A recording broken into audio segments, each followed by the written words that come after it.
Olamide. You said Olamide. Well, I don't have anything left. So we discussed everything on the newspaper review. No, not at all. But I'll do my best. Absolutely. Good morning, Nigeria. As always, TVC has got a finger on the pulse and our eye on the street. And we do our best on a daily basis to bring you trending stories from across the globe and indeed Nigeria in order to have some decent and hopefully productive dialogue about what's going on in our world. In our first story, after facing a wave of backlash, the Federal Ministry of Agriculture and Food Security has quietly suspended its controversial plan to hold prayer and fasting sessions that were aimed at tackling Nigeria's food crisis.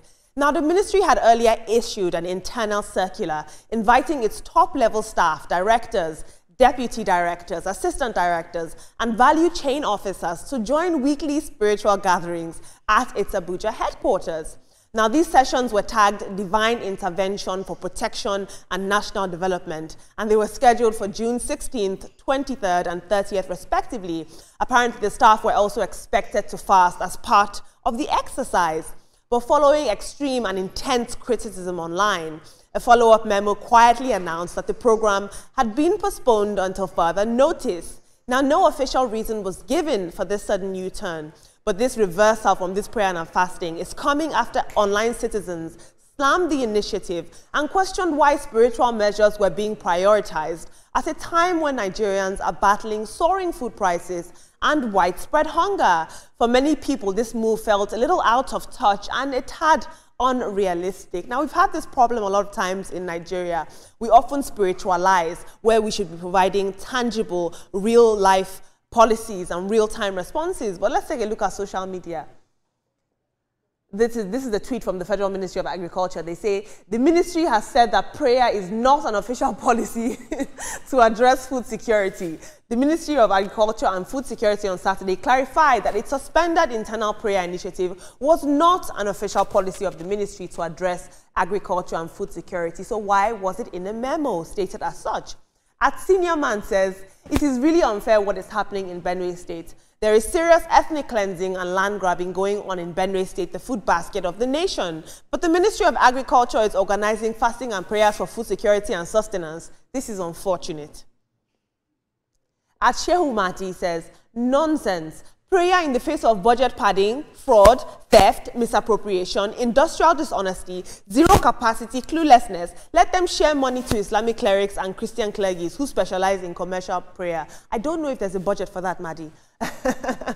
Captain MD says, I feel hurt that all my years studying for my first degree in human nutrition, no one could tell me that the real strategy for food security is prayer and fasting. Elijah's law.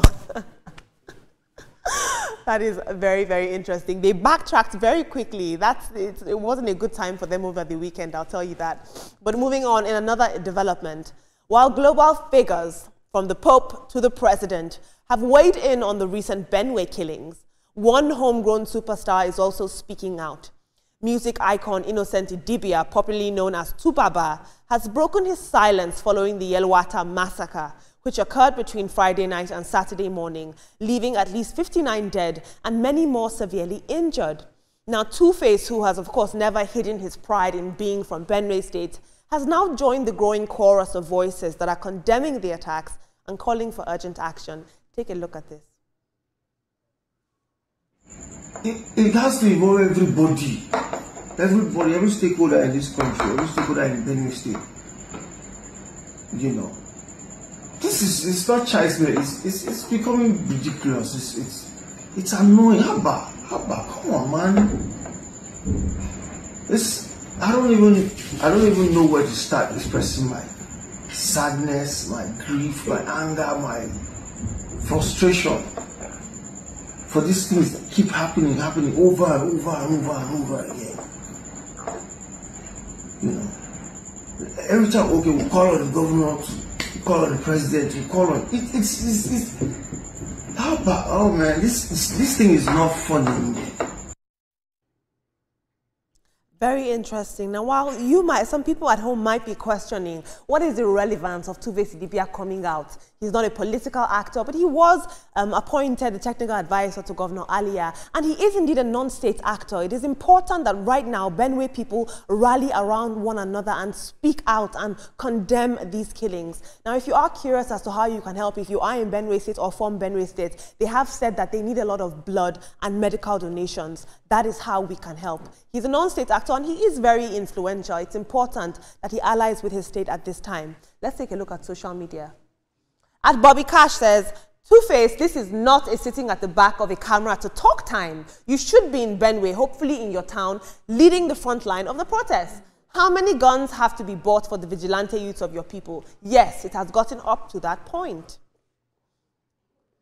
At Mezie Abia says, was Natasha's appearance on this video necessary? Some people can be so insensitive. Team, very, very quickly, I'm going to move on and ask you guys your thoughts or your opinions on any of these stories that I've taken. Is it important that celebrities weigh in on issues like this? Or what contributions or help can they even offer at a time like this? Yeah. Yes, it is very important that celebrities wade into things like this, especially when they are pushing for the humanitarian angle of it. A lot of people have been displaced and so on. Two-Face is influential enough, not only in Benue State, in the whole of Nigeria and Africa, to raise funds to help these people. Him coming out right now is a first step. I hope he goes to the next step of actually doing something for the people of Benue State. It's a very sad situation. Did you see Natasha on the stuff? I didn't see her, so I don't know. I think it was an extended video, but we just took a section where he was speaking. This side where he was speaking.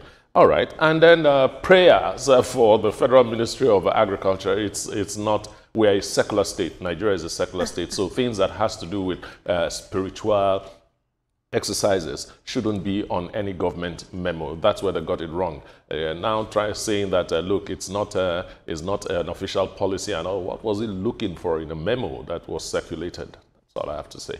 Well, in a memo, anything can be in it. And they felt that if one aspect isn't working, they go spiritual. And I don't see anything wrong with that from my perspective. It is because of our attitude towards prayer, we find it quite troubling that that organization, or that ministry rather, decided to go to the aspect of using prayer to addressing their security issues. Are we saying we do not pray in our homes? In some organizations, people pray. So there is nothing, from my perspective, that was wrong with their decision to pray. If they felt that they need divine intervention, so be it. If physical intervention isn't working, there was nothing totally wrong with that, because if this is not, if this is the first time, it's because it was made public. They must have been doing this one way or the other from my perspective, and because it was now made public, it became a problem. I do not see anything wrong with seeking divine intervention, even for your organization. Seek divine intervention for your organization, but when you make an official memo that is circulated. It's a memo. You know, memos are used for communicating. Yes, I know. I know memos. I know right. Memos are used for communication and all that, but anything you put in a memo and circulate within the organization, it looks like an official stand that you have taken on that issue. They didn't force anybody. Nobody is forcing anybody. What I'm saying is religion is a personal thing. There are people who come together and pray in organizations. There are people who do that. Why is that not a problem? No problem there, because it's a private organization. Toma is getting hot. Oh, okay. I love it. I'm not against prayer. Please don't get me wrong. Oh, no, of course. I'm not against an organization praying, you know. But what I'm saying is that for a government ministry in a country that is secular, if you want stuff like that, do it without circulating, no paper trail. You know, talk to the people and invite them in. It is called corporate prayer. Everybody come together and pray. Corporate prayer is when 2, 3, 4, 5, 10, 15 people come together and pray. So they made it a memo, and anybody that wants to be part of the corporate prayer would have come. It's not like they were forced. You know, Veronica and Toma, frankly speaking, I think on this one I would follow Vero on this line. Now we need enough Holy Ghost fire to burn off all the people who are causing agricultural insecurity in this country. We took a story that is going on in Benue State currently, which I will touch on a little bit after. Benue State being the food basket of the nation, these guys are going there and, you know, not helping us to go into our farms. Yeah. And so if guns and bullets and bombs cannot do it, Holy Ghost fire can do it. That's why the Minister of Agriculture is saying, let's change strategy. But that's on the lighter side of the matter. On this Benue issue, look, for me, I think I am very tired of hearing condemnations and we condemn. Look. It's high time we turn the conversation from I condemn to we attack. From the government, from citizens, or however it can be done. I think we've spoken it long. We've had too many talks about what should be, how can it, would it. No, let's turn the table around. Decisive action. Get to the real matter.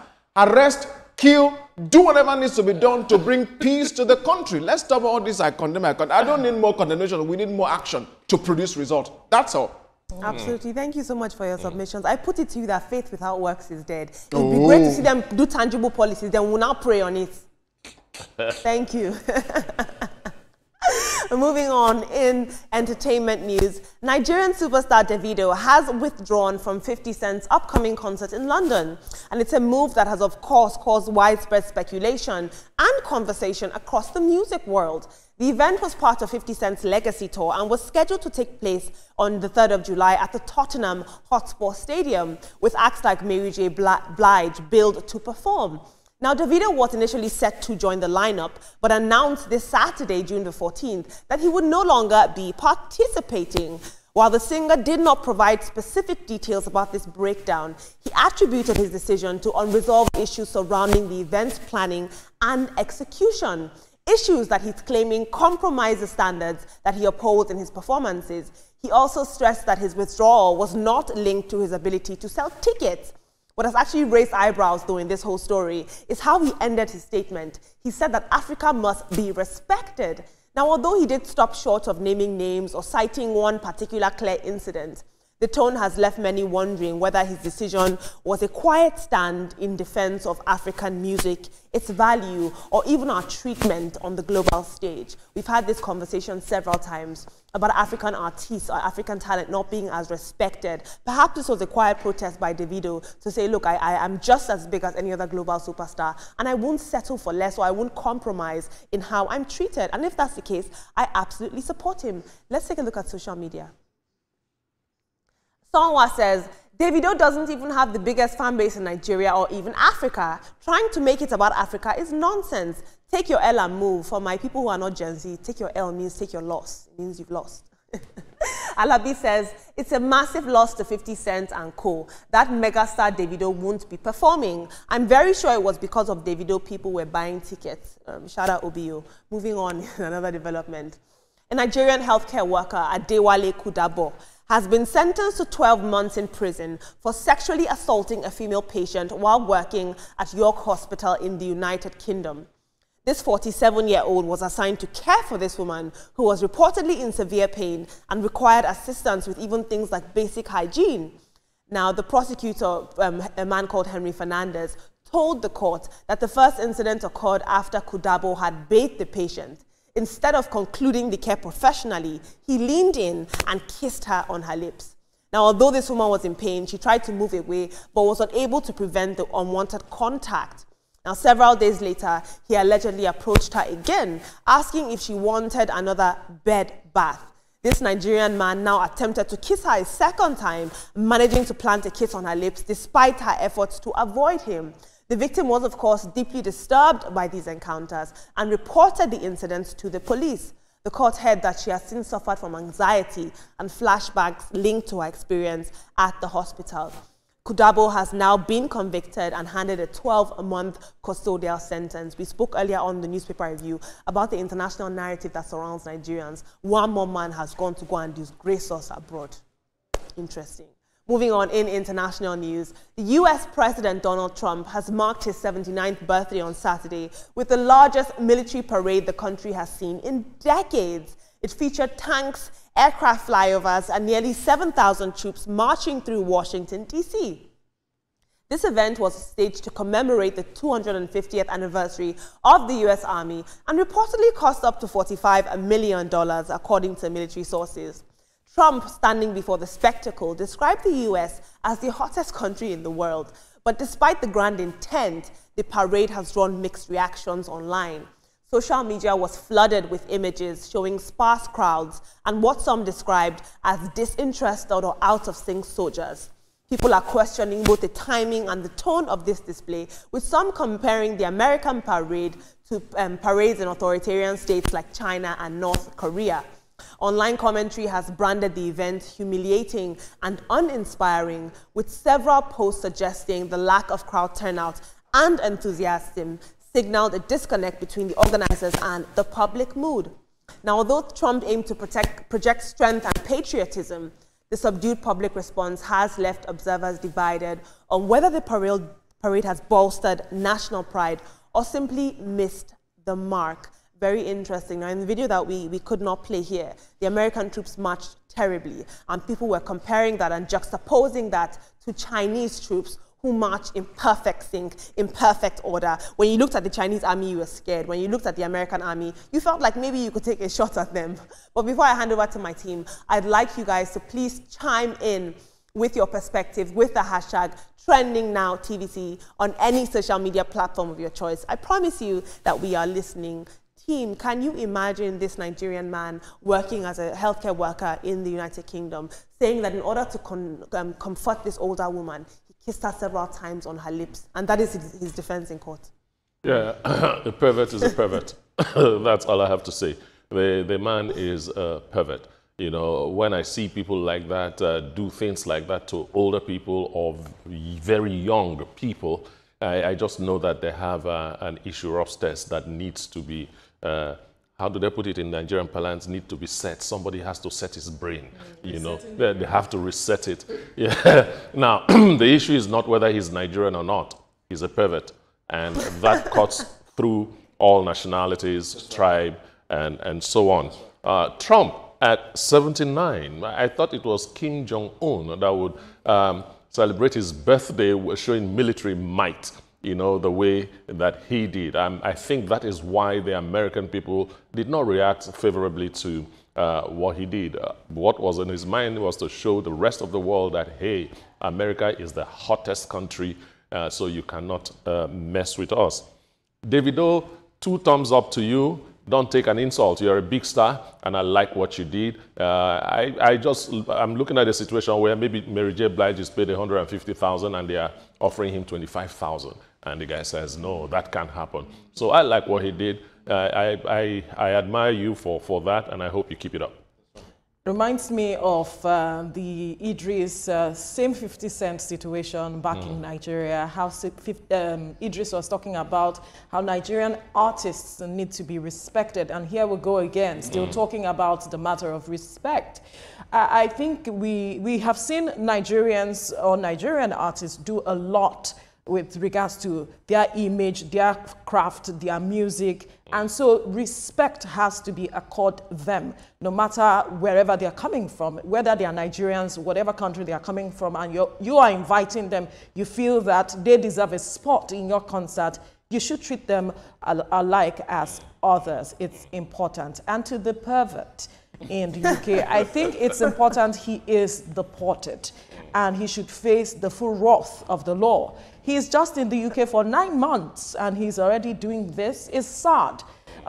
Some might say that this is something he had been doing for quite a while and nobody caught him. And so now that he's in a society where there is structure, he felt he can go away with it. But here we are now. It's not your village people. It is you. It is you. So face the full wrath of the law. Face the full wrath of the law. And for Donald Trump, of course, I agree with you, Etuma, on this one. Yeah. That it is not about his birthday, but about showing the world the military might that they have. Whichever display they want, be it in marching, be it in whatever ways, he's just saying, you know what, you can't come for us. We have the people, we have what the resources, human, equipment, whatever you're talking about, we are ready to face the world in whichever dimension you come. You know, sometimes I'm really always glad that, President Donald Trump is the president of a system or a country that has enough system to checkmate, some excesses. And so he's kept within the ambits of that. if it were somewhere where, you know, you can just wake up and do anything any other time, man, we don't know exactly what would have happened. But he's flaunted it, and I think Americans understand exactly what their president did, and they're coming for him. For this sexual harassment guy, you know, I'm just thinking my guy just wanted to hustle. You know, With a sick person. A sick person. Green card sometimes is hard to come these days, you know. And he was just trying to move the conversation from just You don't being, force it down the person's throat. I agree, however, an immigrant worker to being a citizen. So, you know, and the fastest way to be a citizen is to hook up with somebody. I think that's where he was trying to get up. Unfortunately, he went to do it with the wrong person who says, boy, I don't want your lips. You know, but it's really unfortunate. However, this is not about Nigerianness. It's about a human being who's done something wrong. It should be treated as such. I am tired of being banded into a group of people who do wrong somewhere. Nigerians. No, he's not Nigerians. He's a man, a human being who did something. Treated as that, and that's all. Okay, that's all on the program for today. But thank you, Olamide, You're welcome. for those interesting stories. This is where we have to draw the curtains on the program for today. Let's let you know that the views and reaction of all our resource persons are theirs and have no connection with TVC News. Up next is Your View with the ladies, and afterwards this morning with Yori Folarin. You stay safe. Have a great day. Bye.